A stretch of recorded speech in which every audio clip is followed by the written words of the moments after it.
Well, welcome again to our weekly coffee break on Tuesday and Thursday. Here is to another few minutes of time for us to just take a break and talk about topics that will help you with your future. And so we are excited to have you back. You'll notice that today I'm not doing this live.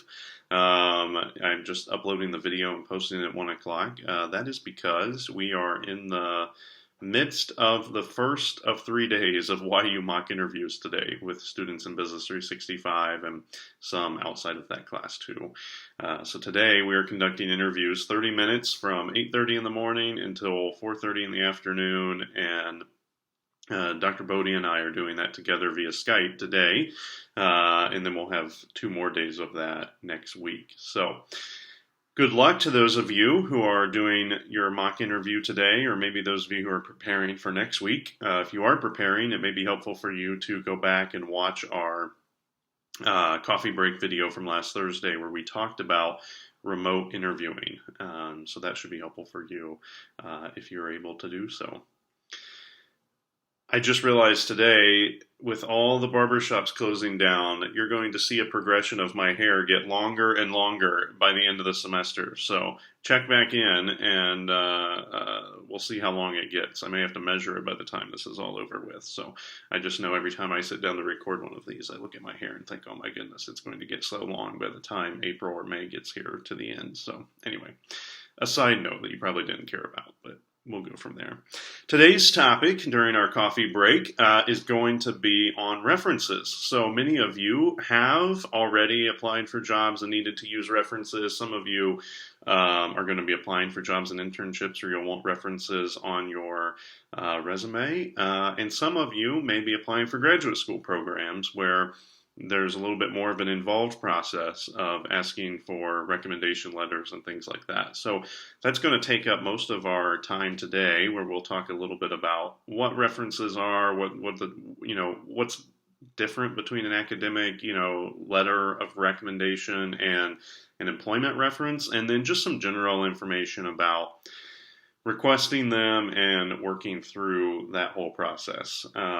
It's often the part of creating your job search process that most people don't think about until it's almost too late. They realize, oh my goodness, I have to have references. Like, I haven't even thought about who to ask, or I forgot I needed letters of recommendation for this or that, and then it becomes kind of a last minute effort to quickly get it done so that you can successfully apply for a job, a scholarship, a graduate program, or whatever. So hopefully this will be helpful for you in just learning a little bit about the proper way of working through references and letters of recommendation.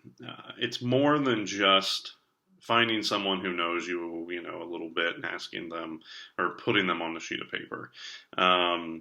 You can do that, but, it really leaves a bad sense or a bad taste in whoever's mouth it is, use a metaphor, I guess, when you are asking, or not even asking necessarily, you're just listing people as references for you, and then they get calls out of the blue, and they're like, wait a minute, we never even talked about this. So there is some best, practices behind who to ask, how to ask, and then just something to know about the differences between professional references and academic letters of recommendation. So let's start by talking a little bit of academic letters of recommendation.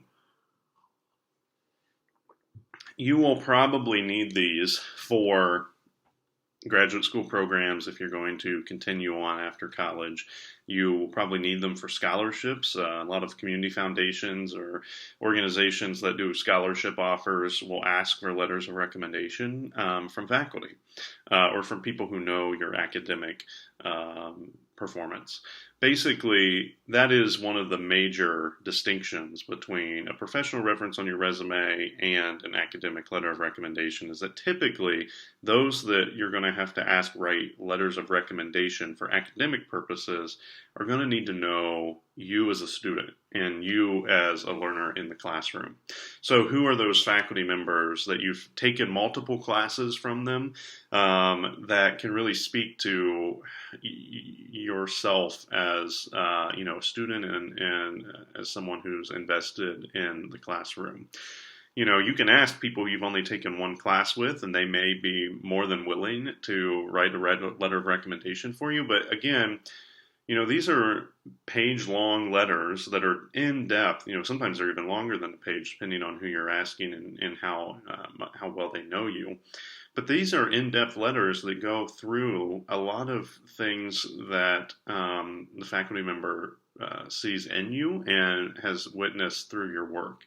So you're always going to have a better possibility of a stronger letter of recommendation from those faculty members who just have worked with you on more than one occasion. So if you've taken multiple classes with a faculty member and have a good relationship with that person, they're probably going to be able to speak to you in a more detailed manner than, say, someone who, maybe you took a gen ed course with at first year of Wittenberg and, maybe you haven't really talked to them much since. Like, they're probably not going to be able to speak as highly about, or as detailed of a manner about your work as maybe, one of your faculty that you've had multiple times. These programs are, these letters require a lot more work than just a professional reference. Professional references, are just people you list and maybe or maybe not.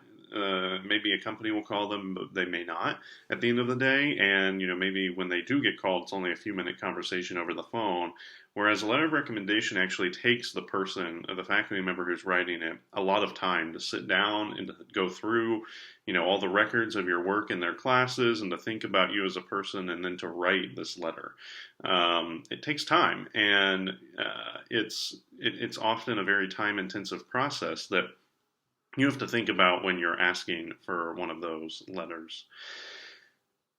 So don't rush it. That is a big reason why I say this is one of the most thought through pieces of most application processes, is that people get to the end of getting ready to apply for a job or applying for a graduate program, and then they realize, oh, I got to have recommendation letters, and so they send requests for something to be written within a week, or within a few days or 2 days. Maybe the application deadline is Friday, and you're sending it on Wednesday.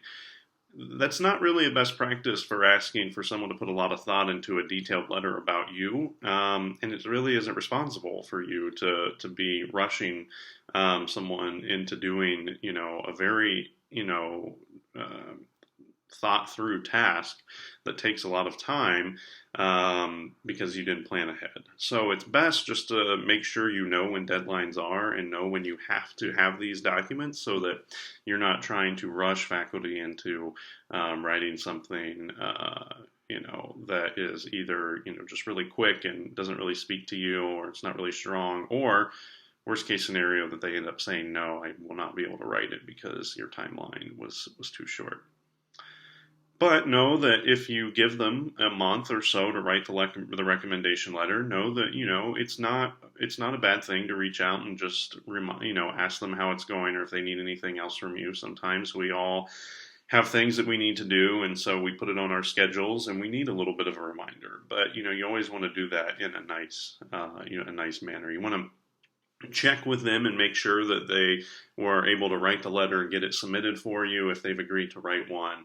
But you never want to be able to rush them into doing something in a short period of time that's really unreasonable because you didn't plan ahead or whatever.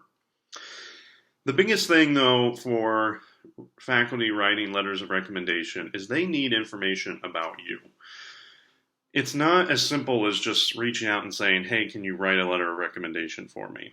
They have a lot of information about you academically that they can include in that recommendation letter, but they want to know a little bit more about a couple things that you should provide them in writing so that they can reference them as they're writing the letter of recommendation. So the first thing, obviously, that you need to provide in writing is a detailed synopsis of what it is you're applying for.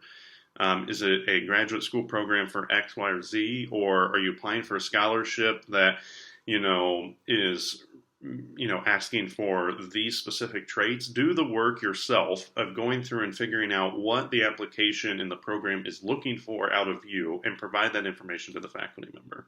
That'll help them be able to write the letter contextually for whatever program it is you're applying for. You don't want to give them more to do by going through the website and looking for the graduate program and figuring out all that information on their own. They should get a little bit, a paragraph or two from you about this is what I'm applying for, this is what they're looking for, and this is the type of program that it is. That way they have a little bit of context about how to form and develop their letter for you. They also need to know a little bit about you as a person at Wittenberg. Like, what else were you involved in? What were some of the milestones that you think in your classroom work that you would want them to focus on? If you wrote an excellent paper for their class, you may want to remind them, like, this is that paper we worked so hard on. I'd love for you to talk about that in my recommendation letter as it pertains to this program. Provide more context on what it is at Wittenberg that you're involved in or things that you're doing that would be pertinent for them to know for the letter of recommendation. Provide timeline and information on how to submit. A lot of graduate programs and scholarships now will automatically send letters of recommendation instructions to your to whoever you list, but you may also, for some, need to add in some information about how to submit the letter of recommendation. So please do that if you can. And then also provide them a little bit about, yourself personally, interests, hobbies, things like that they can, use to help show you're a well-rounded person in your letter. They know you, most likely, but they may not know everything about you. And so it's best for them to have, a sheet or a page of information about what it is you're applying for, what you've done at Wittenberg, and what things you really want them to focus on, and then just a little bit about you as a person so that they can make the letter more real and more, pertinent to whatever it is that you might be applying for. And you can provide that sheet of paper with your, after they've agreed to write you a letter of recommendation. But always ask before sending that information. You want to make sure that they're going to agree to write you a letter. That's one thing for both employment references and for letters of recommendation. Know that, you're not entitled for someone to do this for you. You need to have relationships built with people to where they want to, recommend you or to serve as a reference for you. It's... I should say every person you come into contact with, and at least at Wittenberg, as far as faculty members go, internship supervisors, work supervisors, like people you work with professionally and in professional settings, they're all potential references someday for you. But part of that is on you to make sure you manage that relationship well to where they want to write a recommendation letter for you. People who are writing recommendation letters or serving as employment references are putting their own reputation and self on the line to vouch for you as a person in either a graduate program and an employment situation. It's not something that you should take lightly of, everyone that I've worked for in the past, they should just be willing to be a reference or willing to write a recommendation letter for me. And that's not really true. Like, they have to put their name on something that says something about you, and you want them to do that. Because if they're really considering, whether or not they would want to write a recommendation letter for you, that typically means that if they say yes, they're going to give you a stronger recommendation because they have chosen and made the choice to put their name onto something that talks a little bit about you. People who write recommendation letters for anybody and everybody, it's not saying they're not good letters or whatever, but, generally it's always best when someone makes that conscious choice to say, yes, I know this person. Based on this experience, I am more than willing to write a recommendation letter for them. So just know that. You shouldn't automatically assume that everyone is going to say yes to writing a letter for you. And so before you send them all the information and instructions, don't do it out of the blue. Ask them through email or whatever if they would be willing to write one for you and that you will follow up with information after the fact. And don't send them automatically all these links to fill out recommendation letters for you until you've actually gotten their permission to do that. You want to make sure that you're respecting their time and and their agency and being able to say, yes, I'm willing to serve and put my name on something for you, or no, I'm not. And it's just good for you to remember that you need to build those relationships with everyone you come into contact with, because you never know when you might need someone to do that time intensive work for you. The other thing I would say is to plan ahead. And I already said that in reference to deadlines, but you also want to plan ahead because multiple applications, you may be applying for 6 different scholarships, 6 different grad programs, and they may all require letters of recommendation. Some of them are going to just be general letters of rec. Some of them are going to have specific characteristics that they want you to speak to in the letter of recommendation that may be different from others. And so what you should do is just plan ahead so that you know that you're not overextending your faculty who are writing those letters for you. If you need to have 2 different types of letters written, it's probably best to have a couple faculty members be writing them for you if you're able to do so. Or if you applied for a scholarship a month ago and now you're going to be applying for a letter of recommendation, you want to plan ahead so you make sure that you're not overextending those individuals who are willing to write for you. Maybe you can diversify who it is that you have writing for you. Have one person, be the one writing the letter of rec for your scholarship and another one to do, your graduate school recommendation. So you want to plan ahead a little bit for that, just so that if you have multiple applications that are all due at different times, that you're not going to rush anybody and that you're not overextending someone's time. And the last thing for just academic letters of recommendation is that you also should know that you may not get to read it. They do not, it's not always necessary or even able to be the case where you actually receive the letter and then pass it along to the graduate program. That's very rare. Usually the faculty member has to upload the letter of recommendation themselves to a portal online or send it directly from the school to the graduate program. You may not get to see those letters of recommendation. So know that you don't necessarily need to physically hold the copy, but you may also want to make sure that, just confirm that it's been submitted and that type of thing. That's just a little about academic letters of recommendation. There's a lot more that we can say about that, but that's just kind of a general overview of, who you might want to ask, people who've known your academic work in the classroom, who've known group projects that you've worked on. Maybe it's a faculty member you've done research with, but it's a lot more time intensive of a process than just serving as a reference for you. And so you want to make sure that you're giving of your time, or making use of their time in a manner that's respectful and also responsible for your future. Employment references are a little bit different. These typically are references that you may list on a supplemental document that you will add with a job application that you might be doing. You may put them on your resume. Most people don't put them on their resume. They'll put like a little blurb at the bottom that says, references available upon request.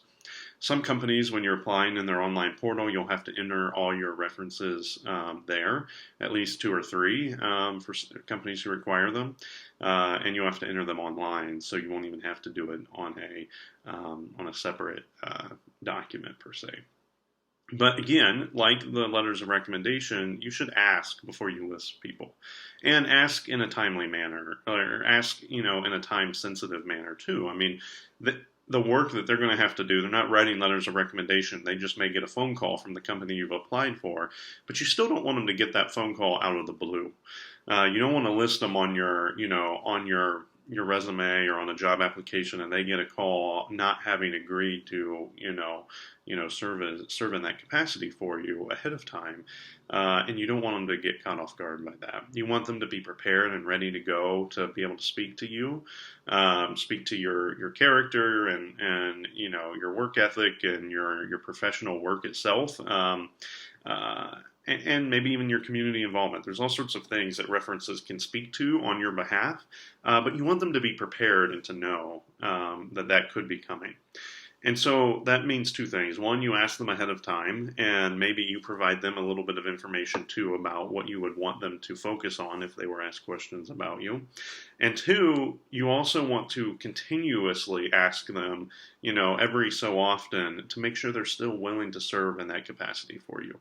You don't want to, ask this semester in the spring of 2020 and have someone be willing to serve as a professional reference for you. You put them on your resume, and then all of a sudden next year about this time, you continue to have them on your resume, but you haven't actually spoken to them for an entire year. You want to continue, every so often to just make sure they still are willing to serve as a reference for you, and to remind them that they may be receiving a call soon. So just because they agreed to serve as a reference right now doesn't mean that a year and a half later, without asking, you should be keeping them on your resume. But you always should be asking before you're listing people, and you should be continuously um, uh, uh, be asking them, over the course of time. So um, just make sure you're doing that. There is a good chance they're going to get called. It's easy to think that people don't actually call references, but I have been in, multiple job interviews before where my references were called, or they were emailed and asked to fill out an online form for me too. And so it's, don't be naive in thinking that companies don't actually use these. They just want to see you list people, because it's not actually the case. Companies who really care about who they're recruiting and who they're hiring are going to be, making those phone calls and making that connection with those people that they list. One, just to confirm that they're real people and willing to talk to you or talk about you in a positive manner. And two, they may want to confirm something about your resume. Or confirm something about, a position you used to work in. And so, one, you want to make sure that your references have a copy of your resume so that they can see, if they get questions or get fielded, if they have to field questions about your experience, if they were a coworker of yours or a manager of yours at a previous company, they want to know what you've listed. And so make sure they have a copy of your resume, and make sure that you recognize that there's a good chance they're going to actually get contacted. Especially if you're applying for multiple jobs, maybe 2 out of the 4 don't contact them, but 2 might. And so they need to have that information at their fingertips. I would recommend that these connections be strong. They don't, you don't want to just list a friend that you haven't talked to in 6 years. You want them to be strong connections. The stronger they look on paper, the more likely that an employer is going to trust the integrity of your application. And you want them to be diverse, right? So your references shouldn't just be family friends, for instance. It shouldn't be it shouldn't just be, community, contacts like a pastor. Those are all people that are fine to list as references, but you need to show diversity. You might want to have one professional contact of someone that you used to work for who can speak to your work abilities, someone like a pastor or, local, community leader, a teacher, someone like that can speak to your character. And then, maybe you'll have someone at a place you volunteer for or something like that. You want to make sure that you're not just providing one side of you through your references. So you need to make sure you're focusing heavily on the professional side, and then also including, some people who can speak to your character, values, beliefs, that type of thing. I think that's one thing people don't necessarily think about often is, what are these various people that I'm listing saying about me, and you don't want to have people that are just focusing on one of those areas. You want to kind of diversify it and make sure that they really have been interacting with you in the past few years, and that they know who you are and can speak to you. Obviously, when you're listing them, you're obviously going to need to list their name, their title, company, and contact info, and then also their relationship to you. Companies are going to want to know how you know these people. Were they a coworker? Were they a manager? Were they someone who directly supervised you or just worked with you? Whether someone supervised you or whether someone just worked alongside you is going to look different in the employer's eyes. And often they will ask that on those online employment applications. So it's important for you to, just think about that, because you want to make sure you're giving them a diverse picture of who it is that you're talking about. And provide them, with information just like you would for a letter of recommendation. I mean, you don't need to probably provide them with as much, but your resume and a little bit about what you hope if someone were to reach out to you that they would say about you at the end of the day. Let's move on just as we kind of finish up here talking about references with just some general info about both academic and employment references. Uh, you want to stay in contact with them throughout the process. Before, by asking them whether they're willing to serve. During, by just letting them know where you're applying to and who might be reaching out. And then after, you want to follow up. Did you get the job? People are giving of their time to you. People are giving of their experience to you. People are giving a lot of things in writing a letter for you and serving as a reference and speaking about you over the phone. And so they want to know: did you get the job? Did you get an interview? Did you get into the graduate program? Did you get the scholarship? Was what they did it matter and mean something to you in the end? And so that often means you stay in contact and let them know. And it also means you may write them a thank you note, tell them thank you a couple times, make sure that they know that you're grateful for the work that they put into helping you for your future. So stay in contact with them before, during, and after, and make sure you're providing that appreciation that they deserve for doing that for you. Some people may say no. The part of asking for whether they're willing to write a letter of recommendation for you, or whether they're willing to serve as a reference, you may encounter that some people just aren't. And, that could mean that they just don't feel comfortable with putting their name on something, for you. And you have to recognize that that's a possibility. You also have to recognize that maybe it's just not in their time constraints at the moment. It doesn't always have to be something about you. But some people are really busy, and it takes a lot of time and energy out of them. And maybe in the moment they just don't have the strength or the ability or the energy to do that. And so, you want to respect those decisions too, and still show appreciation and support for the consideration. Don't just drop them or leave them hanging when they say no. Like respond to their, to them and say, I appreciate your candor and your willingness to consider this. Thank you so much for being able to do that, and have a good week, whatever. You don't want to just leave them hanging, because that shows, especially if it's something that they, something about you specifically that they don't feel comfortable writing a recommendation letter for. You want to make sure that you're still managing those relationships. And so if they say no, recognize it. Don't let it get you down. But recognize that that's something that they're able to do. Show appreciation and move forward. But again, recognize that everyone you meet could be a potential reference in the future. That's the biggest thing to think about. Is even if you never ask someone for a reference, everyone you work with, everyone you come into contact with professionally or through any sort of, community involvement could be someone that you would want to write or, reference your character or something in the future. And so it's always good to just think about that as you're dealing with conflict, as you're dealing with things in work, as you're dealing with things academically, that it's always good to be respectful in every tense or conflicting situation, because you never know. How you handle conflict, how you handle interactions and relationships, in your day-to-day life and professional life is going to reflect on you in the future when you need people to vouch for you, to speak to your experience.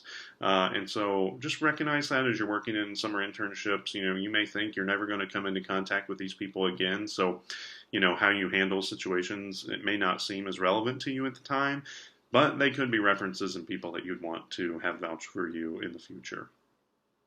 And finally, when it comes to references, I'm not going to speak about this really a lot. We already talked about the two main, professional and academic letters of recommendation, but you can also have people write LinkedIn references for you on your LinkedIn page. These are short blurbs, and you can request them right through LinkedIn. And people can, write a little bit of information about you as coworkers or managers or things like that. And just so you can do this on LinkedIn and build your public reputation that way as well. So check into that on LinkedIn if you have not done so in the past. I think that's it. Thanks for joining again. Hopefully your coffee is doing well and your semester is going well at the same time. Join in again next Thursday, where we'll talk for another 30 minutes about another topic. So letters of recommendation, references, they're important for your career, they're important for your future, and it's important to manage them well, just because you never know who you're going to need to write you a letter of recommendation or to vouch for you, and you always should be showing them gratitude for those who decide to do that. So take care, stay safe, and we'll talk again on Thursday.